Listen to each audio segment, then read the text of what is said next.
The Brandon Peters Show may contain explicit language and detailed plot points. For more information on the show, stay tuned to the end of the episode.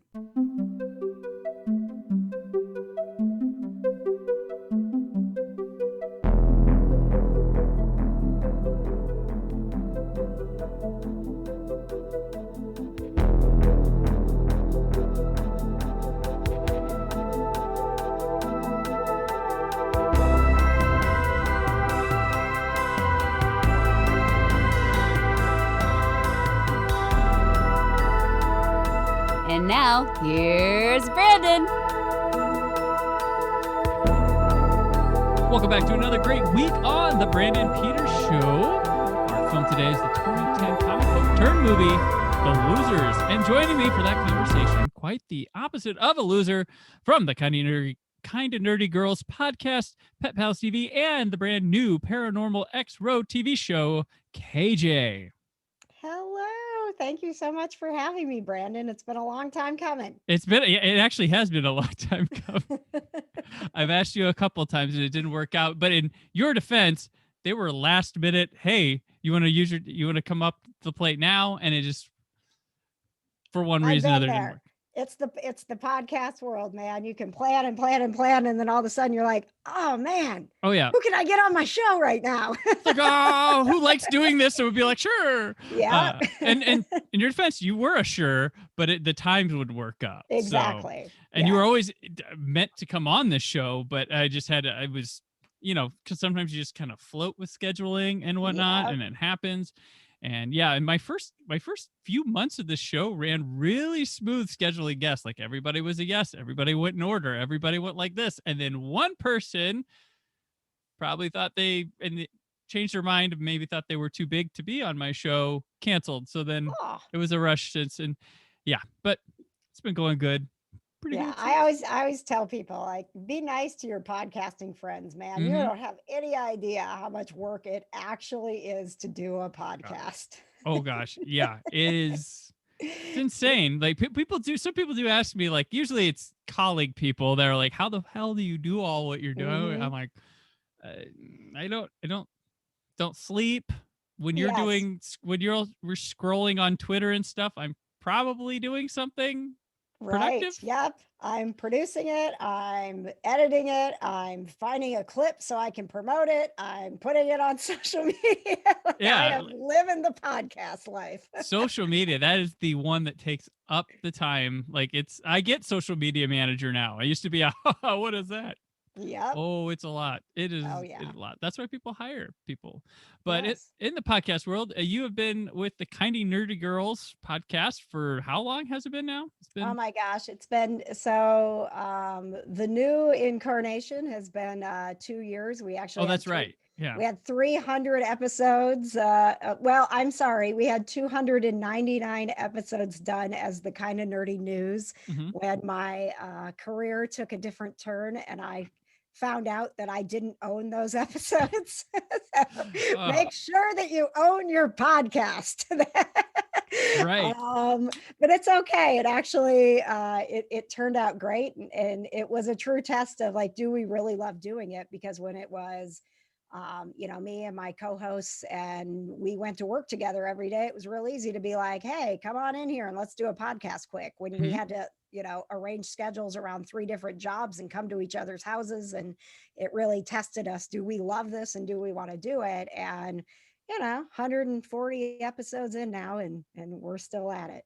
There you go. That's great. That's great. And just a small pivot on the name, And I actually, Brandon, was doing that. I was in the process of rebranding it anyway, because we weren't at the point where we were producing enough episodes to really be news. Like I wanted to rebrand it to where it was more a conversation and less like you're tuning in for news. And what you're hearing right now was news 4 weeks ago, because that's how long it took me to get the episode up. So it's, we put out weekly episodes. So we're always talking about the topical things, but shifting to the Kind of Nerdy Girls from Kind of Nerdy News, I think made me feel a little bit better about, what we were presenting to people. It kind of opens the umbrella a little more to not just news. Oh, they talked about something that wasn't news today.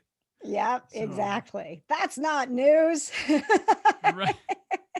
Well, and the other thing, Brandon, and from PopCon, Mhm. I discovered when I started doing the podcast marathons, like, Mhm. man, I'm the only chick here.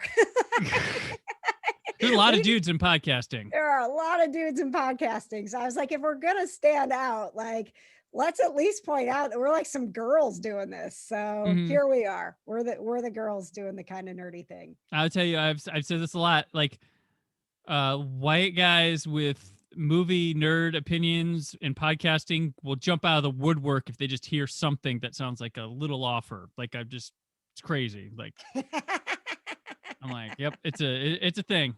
It's a thing. It is. It Yeah. is. But yeah, yeah, kind of girls. And I mean, yeah, PopCon. There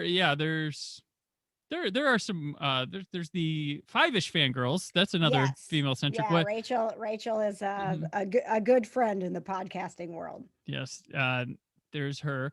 Kind of nerdy girls, like, you go, I mean, you kind of used to get together, right? You used to do it in person before We these did. times. Yeah, oh man. It was like we were riding this curve, Brandon. Mm-hmm. Things were like the momentum was hitting. We were doing our kind of nerdy night out events. We Mm-hmm. were at Studio Movie Grill taking people to movies once a month. And we had just started with the Vogue doing gaming nights on Wednesday nights on the big screen at the Yeah. Vogue. And it was like we were so close, like, maybe like this will become our job, right? Like, have we Right. made it to where like we're going to be the show that gets to quit our jobs and just be a show, like, crime junkies? And then pandemic hit and we couldn't do any appearances, and we You did a couldn't. couple of drive-in events, right? We did. We did a kind of nerdy night out at the drive-in with Heartland Film Festival. Okay. They were showing a movie called Stunt Women. And honestly, if you haven't seen it, it's a fantastic documentary. And the filmmaker, April Wright, actually got to go on the set of like Wonder Woman and Marvel and Mhm. watch how these stunt women would stand in for the actresses that we think Yeah. are kicking ass, right? And it was a really, really cool movie. So we were honored to be the presenting partner for Stunt Women. And then the Halloween weekend with Circle City Ghostbusters, they showed Ghostbusters at the drive-in, and we helped with that. So it was fun to get back to the drive-ins. Kept it alive a little bit, but Just a little. And I feel like we're getting there. If I don't get to see Black Widow in a theater, I'm going to lose my shit. Is it okay if I say it? yeah, you can yeah. I don't typically swear a lot on podcasts, but I don't know how else to explain it. Like, I've been waiting my whole life for this movie. Yeah. I didn't need to wait through a pandemic too. Right. July 9th. It seems like it's far enough away that this could happen. Right. It's possible. Or you'll And I've rent out already the damn talked with- theater. Have you done any of the like rent out a theater and just like go watch it yourself? So I got lucky. So back in I believe it was the first weekend of December or something like that. So I hadn't seen Tenet. I wanted to see Tenet so bad, but I'm like, I'm not going to theater. Right. Not going to theater. Friend of mine, and I've told that my listeners have heard this story, but damn it, I'll tell it again. So it's coming on like 4K Ultra HD Blu-ray in like 2 weeks. Friend of mine's like, hey, so I'm renting out a theater. Rent out the IMAX downtown, the White River, the real IMAX. Rent it out. I'm only inviting 10 people. You're one of them. Can you come? And I'm like, well, how much? And he said, oh, it was like $25. You get a soda and a popcorn and the movie, whatever. But I'm not, and I'm like, and it was 10 people because that's how many he wanted to keep it to. And it ended up being 9. But so I told my wife, I'm like, this is safe as hell, right? Like, and it was at like 8 o'clock at night. And we went, and it was like 9 of us masked, the theater people working, 2 of them, only 2. There's the projection guy and the guy with the concessions. And you took the concessions, he put one on a table. One person went up, got it, walked out. One on a table, and everybody got their own row scattered. And I was like, Oh my gosh. So I got the buzzer. I got to see Tenet as it was intended on IMAX screen. I guess I probably liked it more than some people because it was just a whole thing, but felt really awesome to be back in a movie theater again. I But bet. I so bet. I And then you're have. like, I've man, been the I always want it. benefactor. Right? You're I've like, been I the always want to go to movies with 9 people and nobody right. else in the building. That's why I've been a early morning moviegoer on the weekends for years now because I go by myself a lot because sometimes I don't want baggage with it. Like I don't want to be like, well, should we go out to lunch now or should we meet for lunch too? Or are we now the hang out? I'm like, I'm gonna go to the movie and I got shit to do. I don't Yeah. know. Like, Yeah, so exactly. I'll go and then the early mornings, low price, easy seats, and boom. Unless it's the Keystone Arts Cinema. I have empty theaters there a lot, but the old people like to sit next to me no matter how empty the theater is. They will come and sit. The seniors, I had this problem, so I'll get there early and I'll pick a seat that I is my second choice. And then they do that, I'll like get up to go to the bathroom, come back and take the seats as my choice. But it's a weird thing I have, an aura, but the seniors like to sit next to me by myself at the theater. At the Keystone Arts Cinema, when they That's so funny. or I'll like send a picture of my wife, like, look Gladys and Marlon are here. Wanted to sit by me. So Oh man, yeah, I'm excited to get back, and even if I have to like do the rent a theater thing for Black Widow, I'm let me going. know. I'll be waiting tickets. I'll go. If Yeah, you're gonna well, rent and it. Yeah. I've heard that it's. I mean, maybe by then they won't be like, "Hey, we're basically giving theaters away if you'll come in." But Mhm. I heard the same thing. I had a friend who did a their daughter's birthday party, and it was like Jurassic World. It wasn't a new movie or Okay. anything, but it was like $200. It was, and they Yeah. got to have, and this was a little more recently. I think they got to have 15 people with them. Gotcha. It was like it was cheaper to do that than it was when we used to go to the movies packed. Like, Oh. they broke up the like how much it would Yeah. cost. They're like, it's the cheapest birthday party we've ever thrown for our Do they daughter. give him a big screen though, or is it like because I know like Oh the yeah. AMC in Castleton has those little teeny suckers right around the corner? I'm like, is that the ones they use for that? Mm-mm. No. They got a whole Oh theater. wow. They ordered all the food ahead of time. They didn't have to, it was Wow. no contact. They didn't have to deal with anybody. Yeah, Wow. they were really, really excited about it. I was like, wow, for a couple $100, man, if we can do that with Black Widow, I'll just do that just to not have anybody in my theater. There you go. Yeah, your private screening of that's I saw Hereditary that way. It was a private screening. I was at the Glendale Theater. I don't know what I was like an afternoon. I was like, I gotta get it in right now and by myself. I was like, Yeah. yes, this is awesome. Yeah. I think the Glendale Theater, you can do that. Yeah. I saw Serenity, my third time seeing Yeah. Serenity. Not a good theater, but Yeah. sometimes the time works out better. And I'm like, well, all right, we're doing this. Yep, We're doing this. exactly.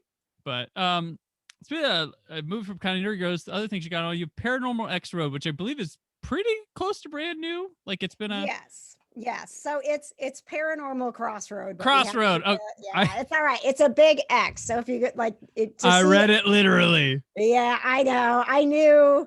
I came into the show a little bit later and it was already done. And I'm like, oh, the amount of times I'm gonna have to say it's cross, not X, but Add it's another one. Add yeah. another one.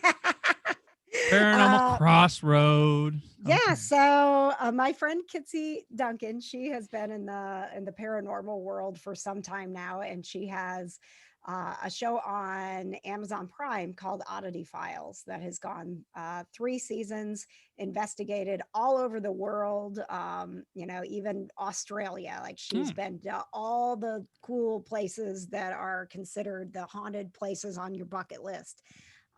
And she was wanting to do something a little different, but obviously the pandemic stopped them from making any new shows anyway. And so I am actually the subject of the first episode because she was in my bubble.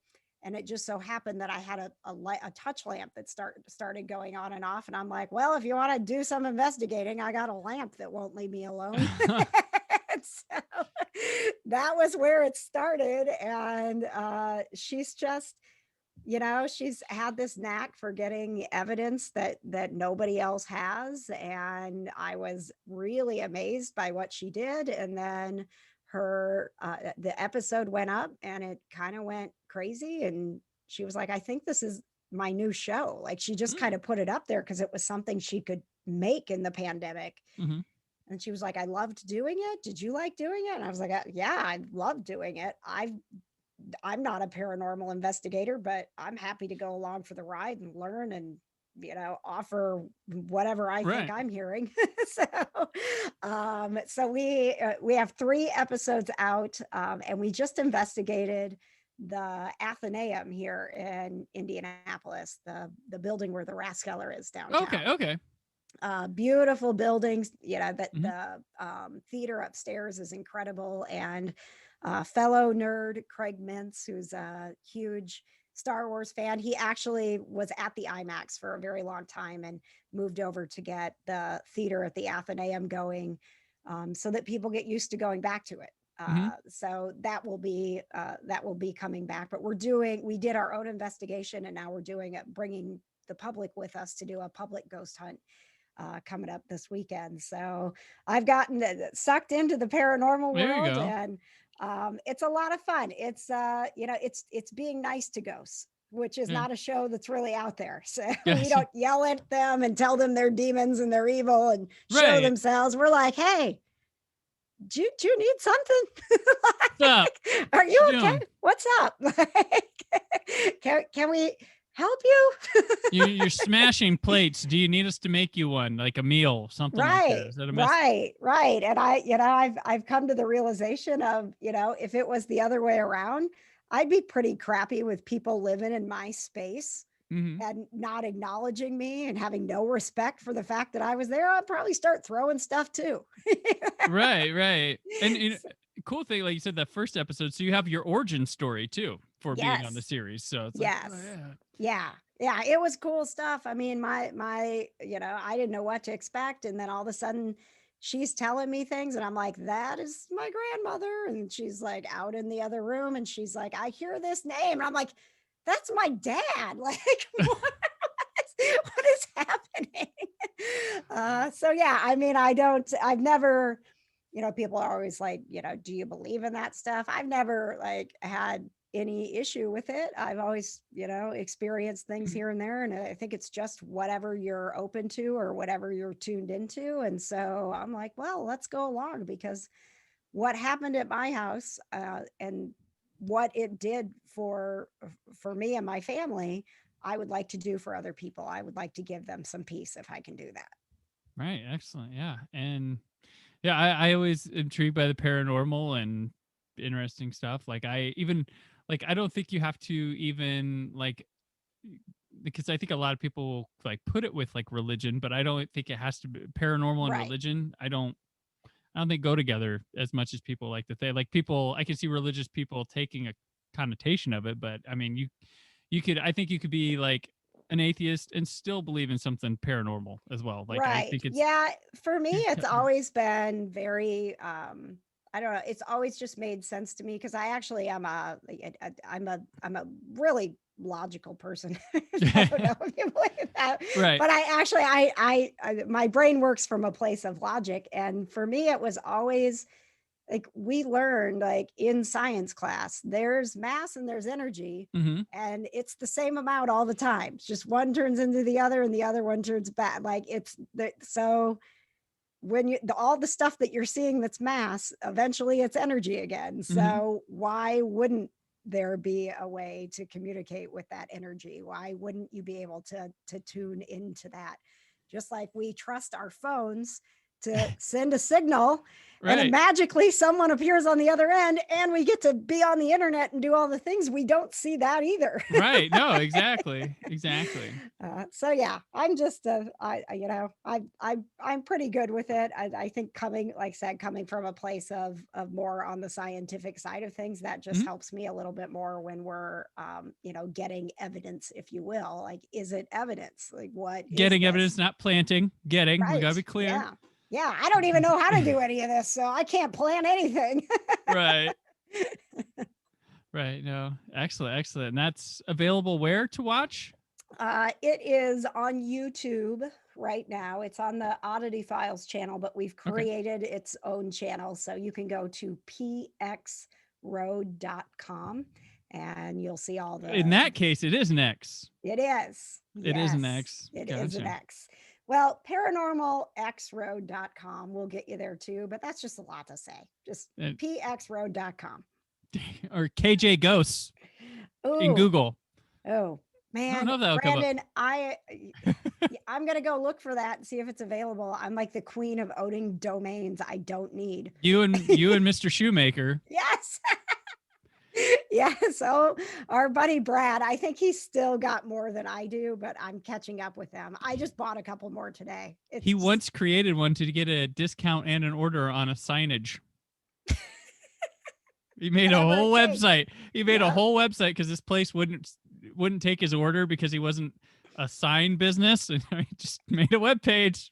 Here I am. I'm the sign business now. He's great. He's probably gonna make me cut that. But oh, Brad. Hey, oh well.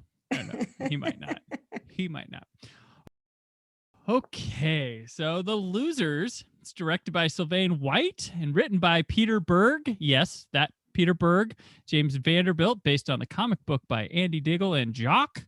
And stars Jeffrey Dean Morgan, Zoe Saldana, Chris Evans, Idris Elba, Columbus Short, Oscar Hanada, Holt McElhaney, and Jason Patrick. Features a CIA Special Forces team that are betrayed and left for dead by their superiors, galvanizing them to mount an offensive on the CIA.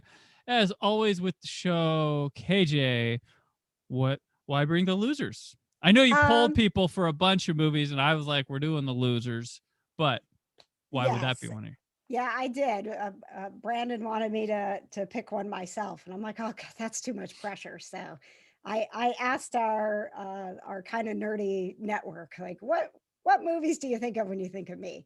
And the Losers kind of fits into a lot of the categories of what I look for in a movie.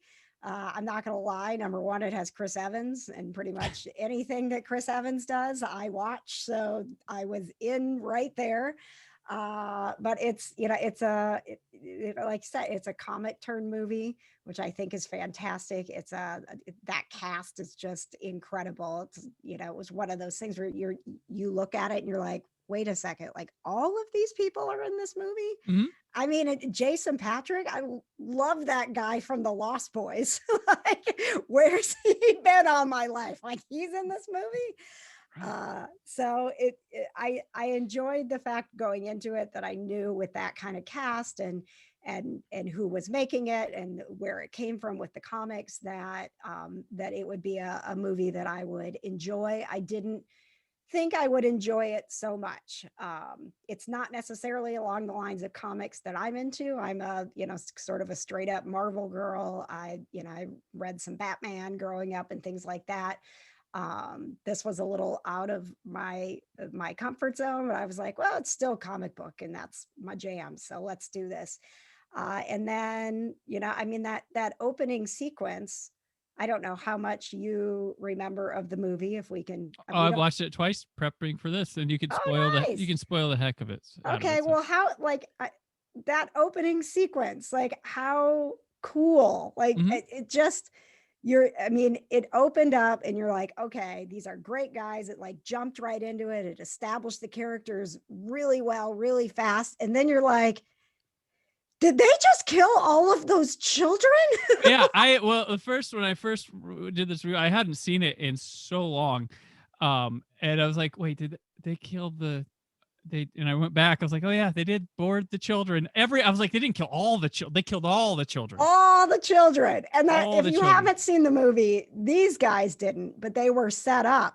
And they should have been in the chopper that blew up, but they were doing the right thing in saving these children and didn't realize that chopper was going to blow up. And so, immediately you're like, what kind of movie is this? Yeah. Well, it's like, and it's great. It's kind of, it's a big lighthearted, it quickly establishes like stakes. It plays it against the clock scenario to introduce you to all these guys with each other, how they are in the field, and how they are as human beings. So we get to see they're nice guys, but they'll kill people if they're paid enough. And and it really, there's a mix of like, it's a weird mix that Sylvain White does of like he's got some of that wannabe Paul Greengrass cinematography mixed with video game camera moves, and then some 70s touches in there too. I don't think his directing is, the rest of the movie is ever as interesting as it is right here at the beginning. Like there's a lot of Mhm. promise, and then it goes to like Sylvain White. He'll go on to like, before this he did like the Casey and JoJo music video for Crazy and the I did not know that. and Stomp the Yard. And then he went on to direct like CSI Miami, which just feels like an audition reel for almost in a lot of it. And Yeah. but he does like a lot of TV, like The Rookie, The Mentalist, Person of Interest, Empire, Hawaii Five-0. Like he's on the CBS contract apparently. But he Yeah. also has done prestige like The Americans and Fargo. And his next movie, he didn't direct another movie after this till Slender Man. Oh, wow. But like there's a lot of promise in the opening, and then he kind of like settles in, like he feels like really hungry, and I don't know the production order when this was shot, but it feels hungrier here. Not that the rest of the movie's subpar, but I think because he's got this limited palette and he has to introduce really fast, that he's Yep. really goes for a lot of things in the movie. Yeah. And I enjoyed that, it was CIA, special forces, all those things, but it had sort of this, It's the A-team formula, it basically, is is. what they have. Yeah. It's the A team, but it was like the A team I wish we'd had in the A team. And I liked that the style was, it was like a little bit sexy, Yeah. it was Oh kind yeah. of, grittier. But just that every single one of those characters had different things on the line, different things that they cared about, and you always understood where they were coming from. I mean, even Roke is like, you're like, man, I'm so mad at you, but Mhm. I get it. Like, you Dual guys were, alphas, like yeah. yeah, and they were all doing the right thing. They were serving their country. They were, decent guys and doing what they were supposed to do. And then they're put in this situation where they have to do bad things to prove that they don't do bad things. Right. Like, it's Right. Yeah. like, what kind of person do you become when that happens? And I really sort of enjoyed how much depth they put into the characters with this movie. It's just fun. And like I said, it had some really good surprises, and I thought the cast all really brought it. And I enjoyed Chris Evans in particular. Well, It just this was a good one for him. Yeah. Yeah, and it's a little more, what's interesting, it's a little more along the lines of who he is. Mhm. Like he's, if what you know of Chris Evans is Captain America, I mean, he is as, is good and cares about this country and is like all of those things, but he's funny. He's a Mhm. jokester. Like we've worked several shows with him. One of the other things that I do, and before we shut down, I did it a lot, was I worked with Celeb Photo Ops, which gets contracted out to Comic Cons all over the world, Mhm. and worked with Chris Evans many times, and was really, you have expectations. You try not to, but you kind of have expectations of what they're going to be like because you've seen them on screen. And you're like, Yeah. that guy's kind of a goofball. Right.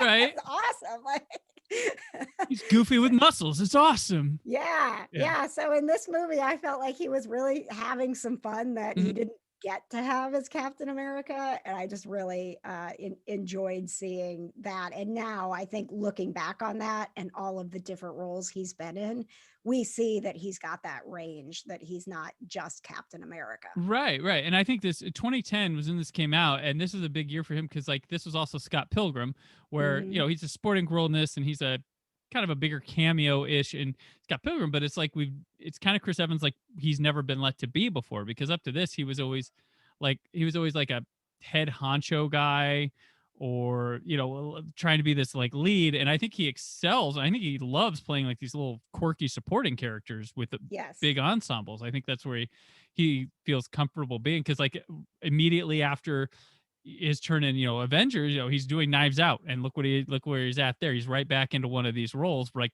because this is just, I mean, Captain America is what, like a year away after Yep. this one. So that's kind of where I think he likes to lie in, and I think it helped that he got these before, because I mean, he was a good leading man, but I think it groomed him to loosen up for a couple movies and then go back to it to be this nail it as Steve Rogers. Like just like I think his in the first Avenger, I think is one of the best like person playing superhero in a superhero films that we like. I mean, everybody loves Robert Downey Jr. and Iron Man, but what Chris Evans is pulling off in Captain America is wholly different than letting Robert Downey Jr. be Robert Downey Jr. Right. in Iron, because at the time nobody was watching a lot of Robert Downey Jr. movies, so it took them by surprise when it's like, no, he's always like that. He's great. But Chris Evans in Captain America, what he pulls off there is just and I was, I was nervous when they first cast him. Captain America was my hero my entire life growing up. Like these, if you're watching this, these people behind me, Captain America and Black Widow, they were my people. That Captain America, comic books and things like that. I just, whatever reason, as a kid, that was who I connected with. And so when I found out that they had cast him, and I'm like, Johnny Storm? But it's weird because it's like, it's at the time. Now you can do whatever, but at the time that was big because there wasn't a lot of people that could do the crossover. If you were an iconic character, you did that and then you got done. But now all you do is jump into comic book characters and stuff. I mean, like anybody was going to be better than Red Brown from the 70s of Captain America, but but yeah, it was. So I had, I was nervous about it because it was such an important character for me. And I think, no matter. He was too. He didn't want to do it. They asked him multiple times. So. Right. He was like, nope, not interested in that. Nope.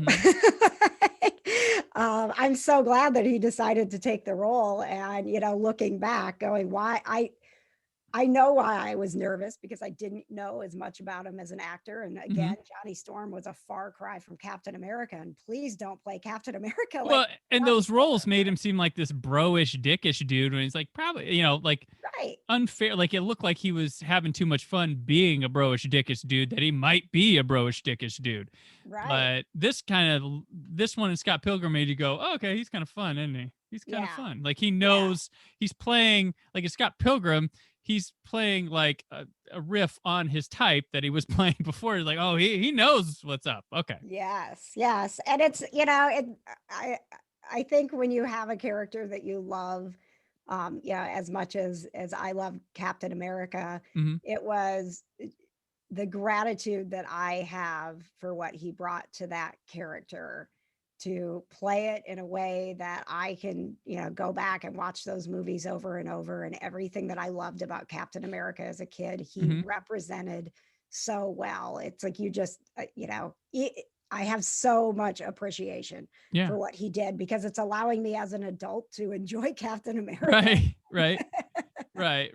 Yeah, he's great. And I'm really excited to see what he does after, putting this post Marvel, like we know he has ambitions to direct more, and seeing him do ensembles again, like Knives Out, but like right shortly after Captain America, he had Snowpiercer, which was excellent. And that was a work for it. And did you see Defending Jacob? Did you see that? No, series? I didn't see Oh that. my God, dude. It will it will haunt you forever. Okay. I still spend like times where I'll be like, I still don't know what really happened. Like it's a case that you constantly think that you are figuring out, and you're not. And he's dealing with his son's on trial for murder, and he's a lawyer, and so like he knows how this works. And then he's like questioning himself sometimes, like, crap, maybe my kid's a murderer. I mean, it was intense. And it had a great resolve in that it ended in a way that it gave you an ending, but they're never going to give you any more, and you're still not entirely sure. Nice ambiguity. I like that. Yeah, I like it. It's a conversation starter. Entirely sure that okay, that's how you ended it, but is that the truth? Did that really go down like that? I would highly recommend it. It's a really, really cool series. I will check it out. Yeah. But yeah, he's back to the losers. Oh yes. Please. As we salivate over Chris Evans. But like he does. I have a tendency to get people to just go on and on about Chris Evans. Good. I mean, he's got the best written role in the film, and he kills it. I think the film, like, we mentioned the A-Team formula, and it's got a lot of stuff you've seen before. I think the direction's fine and stuff, but I think this is one where it's up to who they cast and how that cast works to make this movie rise above. Yes. And they do. I mean, it's funny though. You got a lot of people at the time. Well, you got a lot of people who would be synonymous with a lot of comic book characters and people that are in. I mean, Jeffrey Dean Morgan. He's been a Jonah Hex. He's been the comedian in Watchmen. He was in Batman v Superman as our favorites to watch die in cinema, the Waynes. Just can't wait to watch him die again in the Batman. Some Warner exec's gonna force Matt Reeves to do that. Yep. Gotta have them Waynes die. Just got it's almost comedic at the end of Joker when that happens. Like, oh my God, we're really doing this. Wow. Yep, okay. The Waynes must be seen die. Get the pearls. Get the pearls. Like, oh, come on. But yeah, so then Zoe Saldana. This is pre-Guardians, but she was probably like, oh, we got Uhura from Star Trek in this movie. And well, it's like, what can she, like, she's just so incredible. Like, and like you said, and crossing over, I don't think 20 years ago we wouldn't have imagined that the same actress could be in Star Trek and Marvel and even this as a comic. And she's not just herself in these roles. Like she embraces every single role. She has that great range. And she's very good physically too. Like, she is very much an action star. And I like when they utilize it. She had that great Columbiana, but I mean, she really can hold her own in a movie. And I think she should be a name on a poster star in her own right. But kind of we live in a weird era where that doesn't sell enough nowadays. Unless you're certain people. But I'd love to see that return, but never know. But yeah, she's good. Idris Elba, they'd worked together in Star Trek down the road, but he's been in lots of comic book and property things. And the funny thing is, if you made this movie now, you would totally swap Jeffrey Dean Morgan and him roles. Like, Idris would be the hero, and you'd have Jeffrey Dean Morgan be the guy who turns on everybody. Yes, yeah, absolutely. Yeah, I think you're right. And when you look at this, it's not a well-known comic. It was kind of weird that they were like, we're gonna make a movie out of the Losers. But I think at the time, like, people Dark Castle produced this, so I think this was like a comic book property they could afford to like do. And at this time, this was kind of time where they were like not going straight superhero. They were doing these offshoot story, like there was Watchmen comics, there was all sorts of things. And then I think The Walking Dead came, and then those comics started pouring into TV. Yeah, I think is what kind of maybe happened with that. But this was like a weird, it wasn't so weird maybe back in 2010, or we were getting to the end of it, but there was a lot, like Sin City was getting made. Oh yeah, these non-superhero ones were, and I think smaller studios could afford movie rights to those. I think that may be why we got like The Losers. Well, and how lucky are they? There's no way they could afford this cast now. No. I mean, they got everybody right at just the right time in their career. There were people we'd all like, we were either rooting for, had seen in a couple things, and then next decade, not available. Yeah. Not available. Well, we'd have to see others. It didn't get a lot of it didn't get a lot of attention. No, it bombed. Like so it's kind of funny. I love box office history. And so it opened at number 4 back in April of 2010. It was in June, and then all of a sudden they decided to pull it back on up to April. And it was the number 1 movie that weekend was the second week of How to Train Your Dragon, and the debut of The Backup Plan. Do you remember what The Backup Plan was? Nope. It's a rom-com. It was a J-Lo and Alex O'Loughlin. Oh God. Who CBS also loves romantic comedy. And then week 3 of Date Night was the Steve Carell, Tina Fey. That was the top 4. And then one spot after this was the second weekend of Kick-Ass, which also didn't do very well, but didn't cost as much money.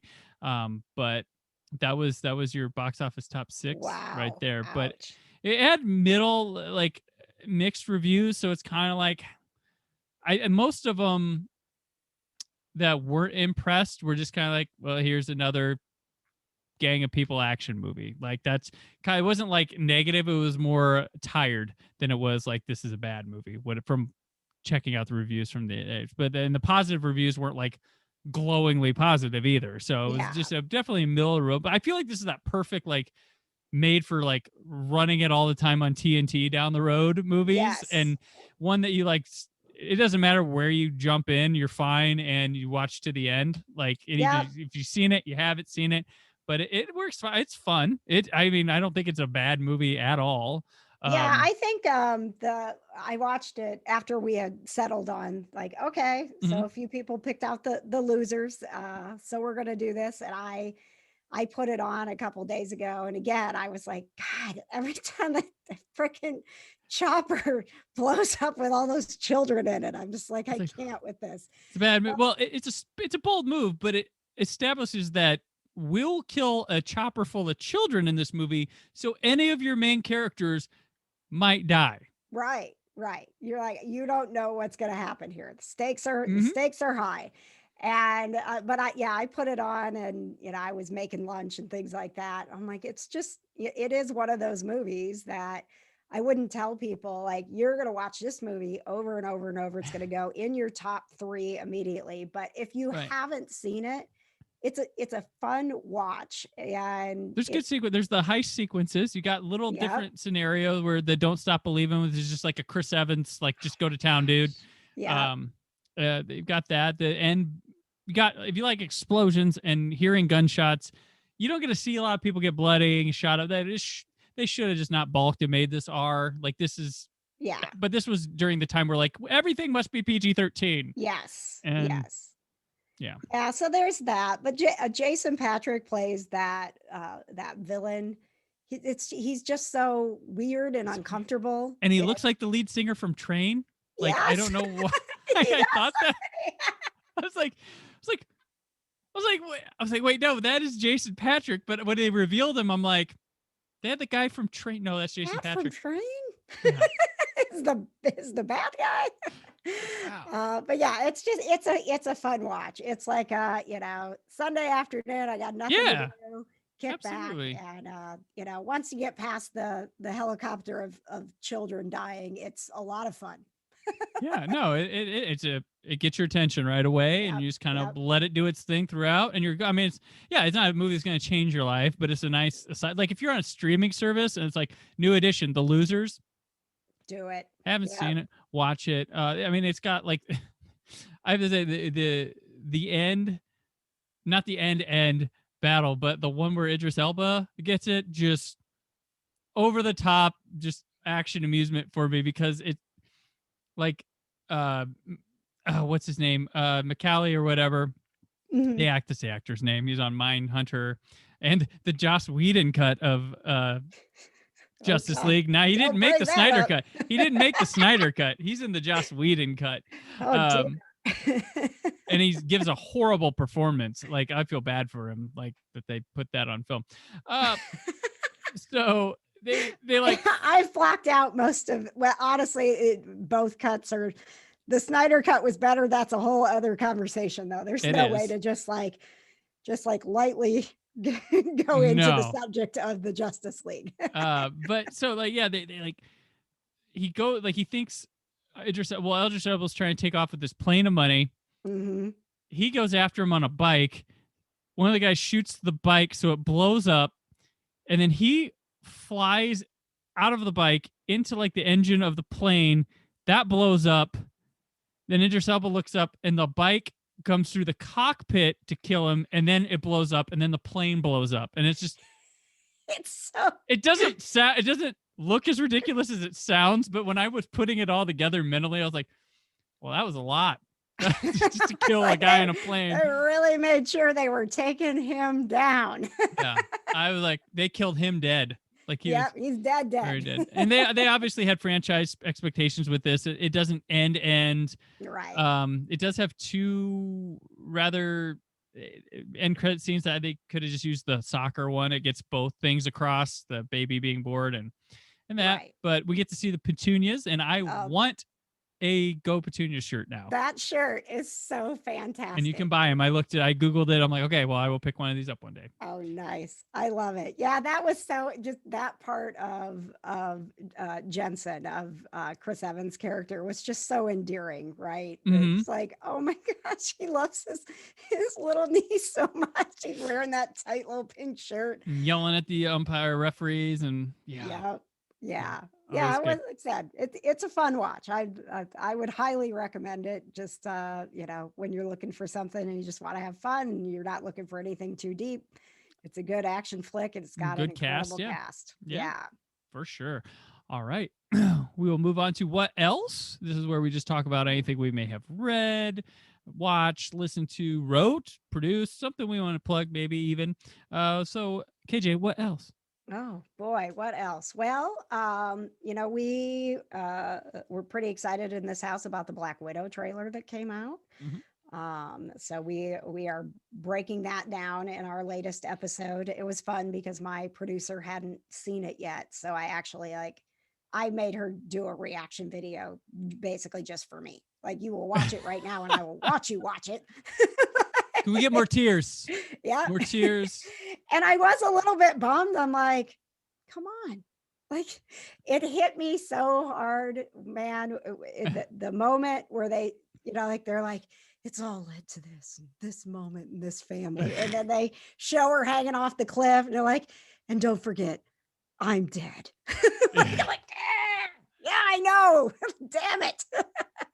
It's just I'm super excited. I'm not going to give up hope that this will somehow bring us more of ScarJo as Black Widow, because again, I feel just like Chris Evans that she has done that character in the way that it needed to be Mm-hmm. done, and I love her for that. So that's been what we've been talking about. We've been breaking down the Loki trailer. Oh yeah, that looks like a lot of fun. Listen, man, I have never been one of those people to go frame by frame. Mm-hmm. There is a frame in that Loki trailer, and it looks like he is sitting in the Soul Stone with Black Widow. Oh, And wow. yeah. I mean, like, and you know, like, I got Black Widow radar, so we Yeah. were watching it, and I'm like, excuse me. We Hold need to on. watch that again. And then my husband had the remote and he's trying to pause it in the right spot, but the frame is so fast that he's like, nope, oh, too far, oh, too far back. I'm like, we will get this. And Well, yeah. Owen Wilson's in that. So was your reaction to that? Oh wow. Oh, wow. Oh, that's kind of. Oh, okay. It's interesting to see him in his silver hair Yeah. and his older gentleman look. But I am I'm such a Marvel girl. Mhm. I grew up DC, but Yeah. I have a lot of sad feelings about what DC has been on the big screen, you know, in Mm. my grown up life. So Marvel, I think what the great thing about what Marvel has done is that no one would have ever expected with that first Iron Man movie. That was a gamble, and it was make or break for Marvel. Like, they were like, this is either Yeah. going to work or we're selling more toys and we're going under. Like, Yeah. you know, and to go from that to where we are, they've done a great job of making people love characters that we didn't even know, you know. I Yeah. mean, when I found out they were doing Guardians of the Galaxy, I know of most of the Marvel characters, but I was like, now they've lost their mind. Well, They're yeah, gonna like do the- I don't know the right? Eternals, but I'm excited because it's Chloe Zhao. Like that's the only thing that's got me excited for the Eternals. I'm like, yeah. well, I love Chloe Zhao, so that's. Is there anything else about like the next phase of Marvel that you are excited about? Well, Sam Raimi doing Doctor Strange and the Multiverse of Madness is cool. I'm always there for Spider-Man, so anything. Although I want to Craven the Hunter, please. Give me Craven Okay. sometimes, but yeah, I mean, I'm kind of I don't know, like I'm there for these movies all the time. Everything I do get excited for some, but I don't know. I do get I do like some of the weirdness of DC sometimes a bit. Hmm. And how they're just kind of like one movie at a time, let a person run crazy with stuff. I'm not the biggest Aquaman fan of that movie, but I really respect the bold and like batshit crazy throw everything in. We may never make an Aquaman movie again. Here it is. Like, Oh cool. yeah. And I like James Wan, so there was parts in there I liked, but so I really like that about DC. And then they go and make like a R-rated Joker movie. Like, it's like, okay. So there's a weirdness to them I like a lot. Marvel's a little more safer to me with things, but I don't know. I enjoy them as everybody else. I'm there. I could, like I've said before the show, like I'm like I could criticize something, but I'm the first person buying the ticket too. Like Right. And like, that's kind of the whole, the whole premise of Kind of Nerdy. And mhm. we've got the Kind of Nerdy network on Facebook, which is honestly, I was nervous creating a group because I was like, God, are people going to be mean? I'm going to have to, Mhm. kick people out and shut off comments. And it Yeah. is the nicest group of nerds Yeah. ever. Well, that's good. And they, Most are. Let's be honest. Most yeah. are. Just the assholes are loud. Right. And Right. And it's always a gamble when I like let somebody in. I'm like, are you going to be the one that ruins my group? Because everybody in here is really nice. Like, do not screw this up for me. here's a questionnaire. Yeah. We'll let you in if you answer it. Yeah. Are you going to be the one that ruins it? Yeah. But yeah, it's been, we're, in building the network, it was like one Kind of Nerdy is you can't be kind of nerdy without being kind. So that's kind of Right. where we started. And then also like don't put too much into this to where you get mad Right. about like let's just be happy that we get lots of superhero movies and Right. lots more Star Wars and Mhm. cool things. When I was a kid, none of this was cool. Yeah. Let's just like take a step back. If the movie didn't go the way that you wanted it to, you still got a movie. Did you have Right. 2 hours of fun? Did you have 2 hours of Batman on screen? Yeah. Pretty cool, right? Yeah. Right. And I'm always a weird. I'm never like I guess I stand in my own like weird fandom because I'll like things that challenge, break the mold, and those seems to be the things that they all like. No, I'm like I loved, for instance, Iron Man 3 was like amazing to me, but people hate it because of the Ben Kingsley thing. I'm like, that was funny. It right? pulled the rug out from under me. I love that. I'm like, I don't want to know and then I was like, well, they have a white guy as the Mandarin, this old, and then they made fun, they had play with it, and I thought that was genius. I'm like, oh wow, they really dangled through all the marketing. Everything in this movie was like, look at this, ha ha, ha ha, gotcha. Like, I love that. I love that feeling. I don't want, but there's a lot of people that want to know how it starts, want to know this, then follow it because I'm like, don't, man. Like, no, I had no idea there was so much hatred for that movie. I enjoyed it too. I thought it was hysterical that's Yeah. what they decided to do with the Mandarin. And I'm constantly quoting Ben Kingsley. I'm like, I'm an actor. Right. Yes. And I love Shane Black. I felt like they let Shane Black make a Shane Black movie. Like it was like, cause like not a lot of the directors in Marvel like it's a very studio process. That's how they do it. That's how they do it. I've said, but like like I was like a start to finish like Shane Black movie, and it featured Iron Man and Rhodey, and I was like, oh, okay, this is good stuff. Like I enjoyed Iron Man 3 a lot, and I know that's not a popular choice among the Marvel people. Isn't it weird when you find out like, oh, people, I didn't know that people didn't like that movie. Is there something wrong with me? I liked that movie. Yeah. I like to look at things as like a film itself before as it is as an adaptation, because that adaptation is very hard. Like that's the thing. Like books can't always work as movies the way they work as books. Comic books, you might find something in a story that feels better to take. It's interesting. It's a whole thing that I like him. Like I'll judge a film as a film first, not as a like, was it a good Iron Man? Like I don't care. The movie was great. Like and fits. Yeah. So it's just my weird mind. But I don't despise anybody for liking other things. I've got one more what else thing that we have to, if it's okay. Yeah. We have to talk about Doctor Who. Oh, okay. Yeah. I am sure. yeah, you got your shirt. I got I've got my TARDIS back here. Mhm. There are the last time my nephew likes to go around the house and count how many TARDISes we have between like TARDISes that are sitting out and TARDISes that are in pictures and things like that. And the last count, we had 46 TARDISes in our house. Oh, I do not have 46 TARDISes. That is now at the top we have we call it the Bardis. So we have a bar Oh, that's awesome. in our kitchen. That's just a little like wine bar, and it's decorated with the TARDIS lights. So there's like, I mean, like just in the TARDIS lights that are hanging, there's like 16 just in the lights. Just Right. so you know. We're not that Okay. crazy. Then there's like 30 more throughout the house, which is totally normal. Right. But yeah, we are all in with Doctor Who. Yeah. So favorite Doctor? Number 4, Tom Baker. Okay. He's my 4th, but I can respect that. yeah, like I like the particularly like his first 3 seasons was a lot of like the Hinchcliffe stuff had a lot of like Hammer horror influence on it and stuff, and I really like a lot of those tales. I like overall enjoy his run too. And newer Doctor Who, David Tennant was big for me. Like, although I like end up liking all of them, the new ones. So like, I don't think they've done a bad job picking any of them.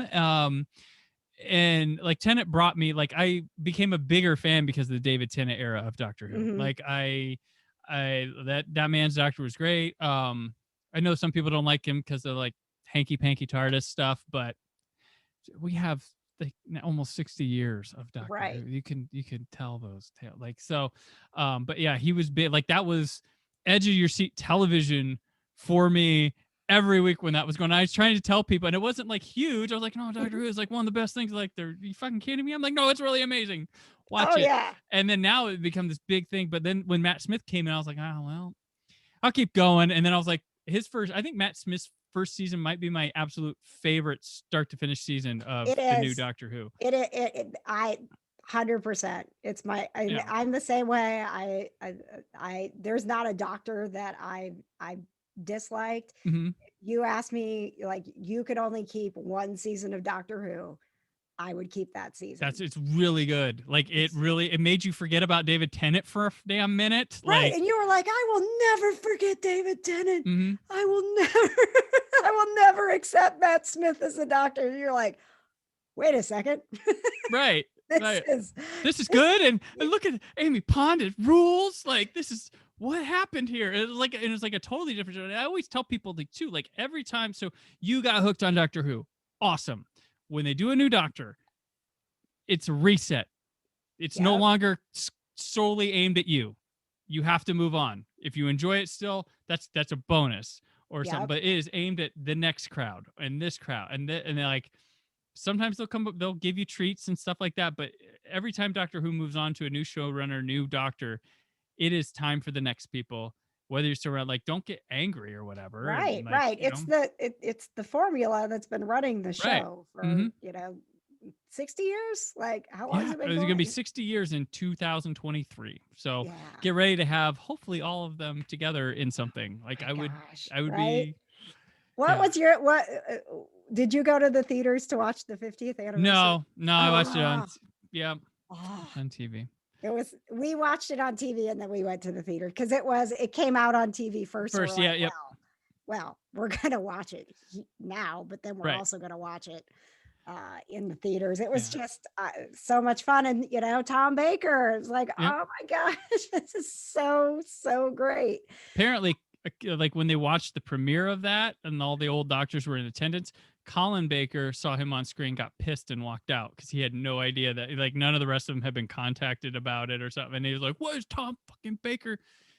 And he stormed out of the theater.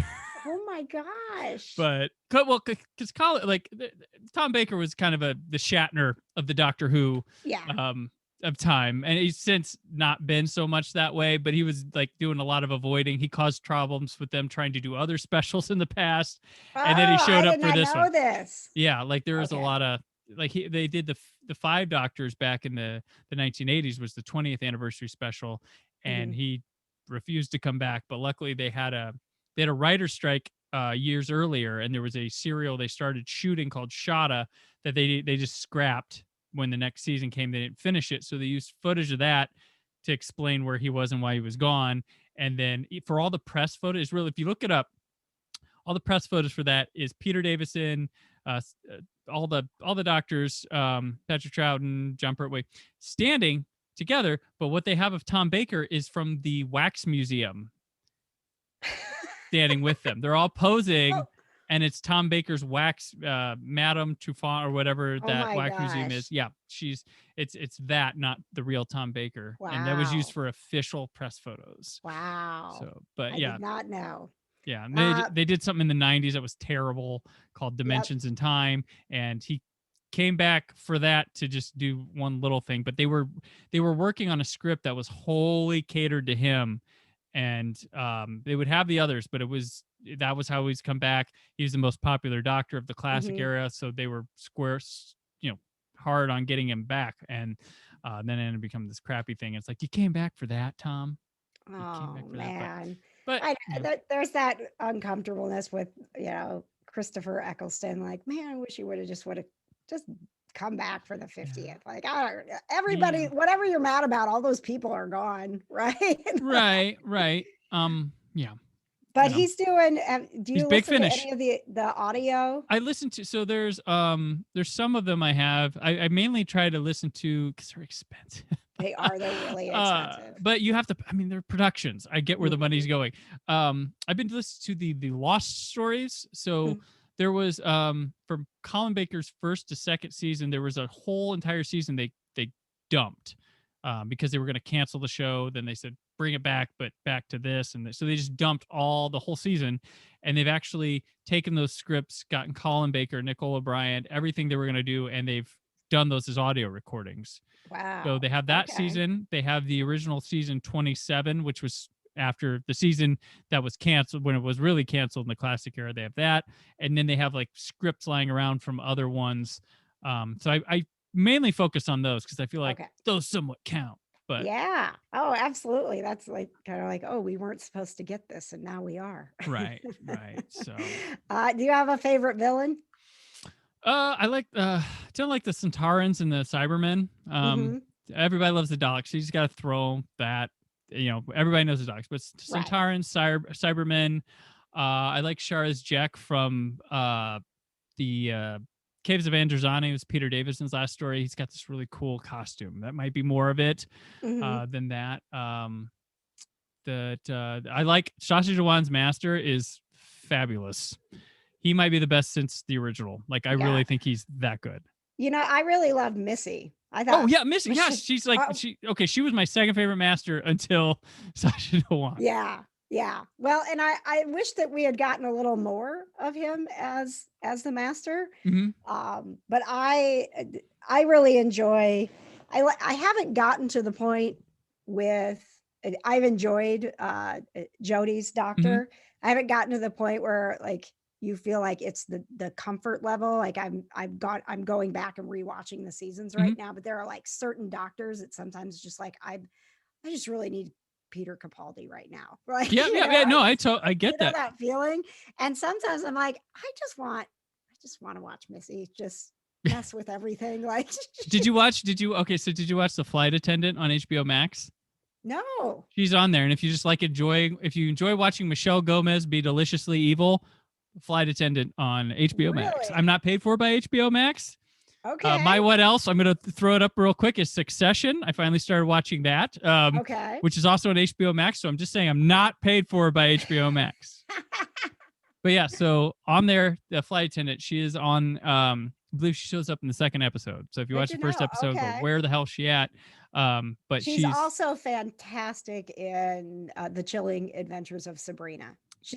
That's why I have heard that. I haven't watched that one, but I've heard she is the best part of it. I mean, when you go into Sabrina, it's dark, but it's also like it's the dark version of Riverdale. So if that's not your thing, there's a lot of teenage. I watched the first season of Riverdale, and then the second season I was just kind of like, and then now they've like done this some like time jump weird thing, and I'm like, oh, did I either get out the right time or should I have stayed? Because that looks really wacky and. I didn't go back after Luke Perry died. Okay. Like I was not, I didn't want to watch the episode where they mourn him. I didn't want to I was like, I can't go back. Gotcha. Because he was part of the reason that I watch it. I'm like, oh, Fair enough. Yeah. I love 90210, and this is him being like the grown up now. Right. The Yes. 90210 show. He's a parent. But yeah, Michelle Gomez is the best part of the Chilling Adventures of Sabrina. Because she plays. There's two different versions her character gets possessed, basically. So she plays this like meek library type, and you're like, oh my god, like this is not the master. And then she goes evil. You're like, yeah. I knew they brought her in for a reason. I knew they brought her in for that. Yeah. Awesome. Okay. So what is Succession? Oh my gosh, it is like the best thing ever. So it is from Adam McKay and Will Ferrell, but it's a drama, and it has 2 seasons right now. It's got Brian Cox, it's got Kieran Culkin, oh nice, and a lot of other people. But it's about this rich media mogul, like tyrant family, like in New York, and the father is planning his succession to like who's he going to hand the company over to and stuff like that. And there's the one son that they're all, he's going to get it or whatever. And he decides he's going to stick around for more years and piddle paddle all this stuff. And it's just a lot of like backstab. Like it's really like raunchy language, stuff like that. And these despicable people. And you're like, but you just can't stop watching. It's engaging. It's suspenseful. It's hilarious. And one episode be like, I hate that fucking guy. And the next side, then like then they're like, well, I like him now. Like, I get it. Okay. I can forget. And you're constantly, but it is just well done. It's brilliant television. Like probably one of the best. It's won a drama Emmy already. Oh, wow. Okay. For the second season. And it floored me just how damn good it is. It's could be like Sopranos level type prestige for a while. Like it's really good. Okay, good to know. We're between shows right now. Okay, so it has uncomfortable damn moments. It's not afraid to go there, and it's and the funny thing is like there's sex stuff in the show, but it's not like overly sexed like a lot of these like primetime dramas can like to get. And but it's there, and it's Matthew McFadden, who I like on I liked him on, there's a British show called MI5. I think in the US it was called Spooks. It's basically kind of like Britain's answer to 24, but not on the clock or anything, just that type of business. Gotcha. And he was a lead in that for a few years. I think he was in the Keira Knightley Pride and Prejudice, but he plays this big dopey guy who's engaged to the head guy's daughter, and he's trying to make his way in the company and stuff. And then people love this guy, Cousin Greg, that is on there that he likes to pick on. This dopey kid who winds up involved in all this stuff. But it's good. It became highly recommended. You hear great things about it, and it lives up to that. But the first episode is a lot to take in, and then it moves. So after that, but okay. Gotcha. I took it in faster than I would have liked, but it was like literally like one more.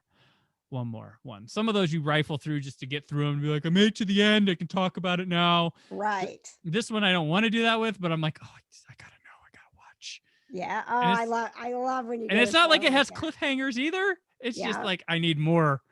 I need to But I miss you miss that, like you have that like that withdrawal when one of those shows ends, and then you're like, oh, I have to give other shows a shot, and if they don't suck me in right in the beginning, like, here we are. And that's kind of where we are. The only thing we've been doing is the Marvel stuff. So gotcha. But I just one show a week. I just went through. I'll probably go through Marvel soon again because I just replaced all my movies on I almost done upgrading all my movies to 4K Ultra HD discs, and of course watching Falcon and Winter Soldier, and then the Loki show. Like I'm there, so and I got to get up early in the morning or not touch my phone for the whole day. I know, right? It's so terrible. It's like, what do we do? The WandaVision finale, we got up. Now my husband had dental surgery the day before. Oh. He needed some pain meds anyway. And I'm like, listen, it is 2:15 and you woke me up for pain meds. So we're just going to stay up because at 3:00, WandaVision's on. There you go. Yep. Boom. You pop a couple pills. Let's do this. And that was great. Falcon and Winter Soldier is kind of like welcome back to the MCU and regular. Yeah. So different. So it's like almost like, oh, I had so much fun watching WandaVision. It's not that I don't like the MCU, but it's different to just be back here and have it feel like a movie, but we don't get the whole movie. Right. We get like the next part of the movie. Yeah. That's true. I don't think they found their footing quite yet in the episodic MCU, because WandaVision was just so naturally episodic. It was easy for them that I think with Falcon and Winter Soldier, it's like, okay, guys, this is. I think once they get to their like She-Hulk and the ones that aren't continuations of anybody, I think they'll find something that will be different or more television like. Yeah. So. I'm excited for some of those like She-Hulk and Moon Knight and some of those like lesser known. Those would be cool. Yeah. It's going to be fun. So Disney Plus is for. That's right. All right. Well, that'll do it for today on the show. KJ, thank you so much for dropping in and talking The Losers with this loser. So it's been super fun. Let everyone know where they can keep up with all you're doing. Yes, I have multiple shows. So Kinda Nerdy Girls is my podcast. Paranormal Crossroad is my ghosty show. I'm on Pet Pals TV.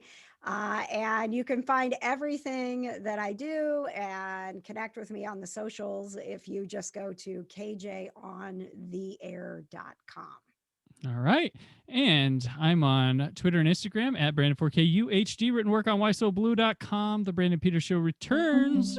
Or the Brandon Peters, there's more from the Brandon Peters Show this week. But until then, always remember to keep the positivity in your online film chatter.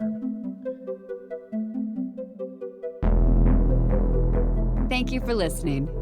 The Brandon Peters Show is a Creative Zombie Studios production. Produced by Brad Shoemaker and Brandon Peters. Written and edited by Brandon Peters. Announcer vocals by Jessica Alsman. Theme song by Metavari. Web design and show art by Brad Shoemaker with Brandon Peters. All music and clips featured in the episode are property of their respective studios, and no infringement is intended. Additional information on this and other episodes at BrandonPetersShow.com. For any inquiries, press opportunities, or sponsorship, contact mail at BrandonPetersShow.com. The show is available on Apple Music, Spotify, or anywhere podcasts are found.